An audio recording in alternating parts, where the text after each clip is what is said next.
Welcome to Fewer Things Better. This is the place for all of us who are big on goals and short on time. Together, we'll explore smart, simple ideas on how to retrain your brain and unlock your life. I'm your host, Kristin Graham. Let's get started.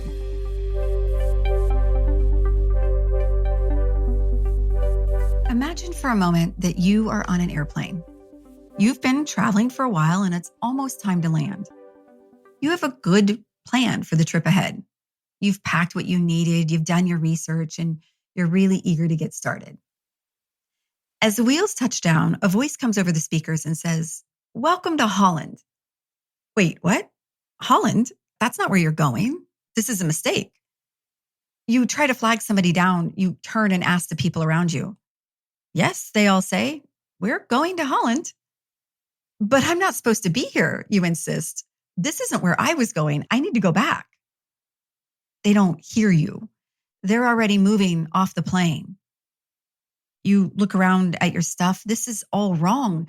You don't have the right things. You don't even know what to do next or where to go. Your heart is pounding, but your feet are moving slowly. You step off the airplane and look around. Everything seems foreign. Everyone else looks normal and they're moving about with confidence.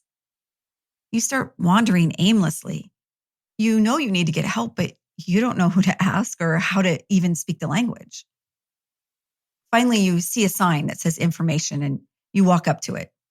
"Please," you say, "I think I'm lost. Can you help me?"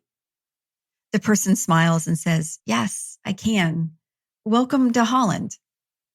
"I don't know how I got here," you respond. "I'm not supposed to be here." "I understand that you didn't plan to come here," they say, "but this is where you are. You're not alone, though. Others are here as well." "But what about my loved ones?" you ask. I was supposed to meet them somewhere else. They don't even know where I am. What do I tell them?" "It's okay," the person says. "They're still your loved ones. There's still a way to connect with them. For right now, the people who are here in Holland can help you right away." This episode is about finding your way when you land somewhere unexpected, when sudden change alters your destination and thrusts you into a landscape where you feel lost and alone. The bottom line on top of this episode is that when we find ourselves in new ground, it's important to look for the information booth. Life does not come with a map, but you can find others to help guide you when your journey changes. Now, change is always a part of life. It's how we grow and evolve. But sudden change, it's a shock to the system. It jolts you from the inside. I was watching a television show the other day, and one of the characters said, "Sometimes shit happens to you that you couldn't have seen coming, and it knocks you into a different life." What the change is or how fast it happened are simply details. How it affects you is the real impact. When you find yourself off balance, you don't need to justify the experience. The significance of the change is often known really just to you. Not everyone is going to understand or even recognize that you've been knocked into a different life. And that's part of the change too. In other cases, it may not be that change happened to us, but we find ourselves trying to support someone we care for who has suddenly become really far away. So whether something has happened to you or happened around you, big changes require big adjustments. And big changes that happen suddenly have extra layers of adjustment. Often your body will feel the pivot of change before it even fully registers in your brain.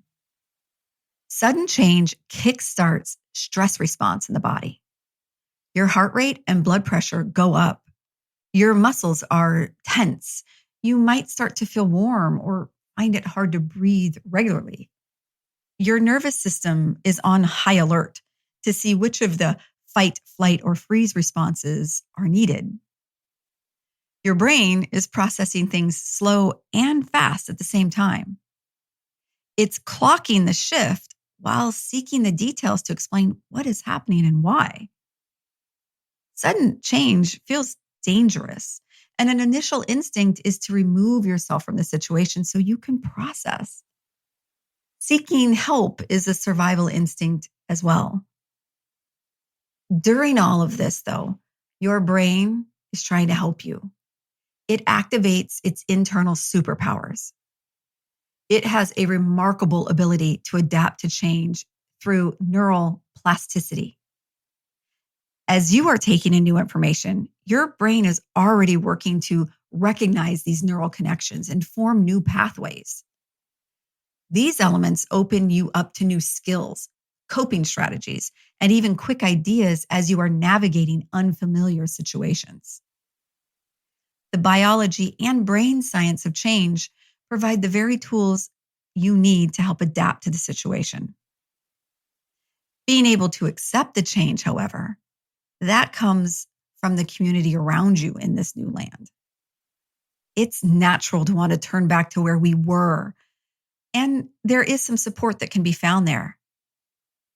But if you find yourself feeling lost, look for the information booths. Who has been here before you? Who can speak the language? Who else knows what it's like to be in this very place?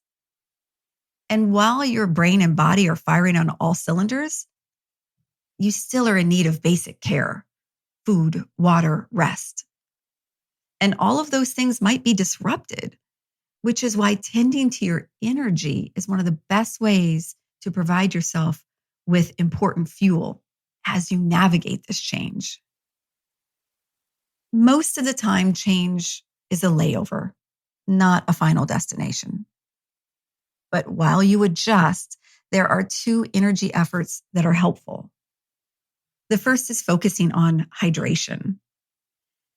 Because of the revved up emotional and physical adjustments, your brain and body are doing the equivalent of cognitive cardio. Being intentional with water keeps your engines operating or helps reboot it. Your appetite might take a hit, but pay attention to the hydration so that you can keep moving through the change.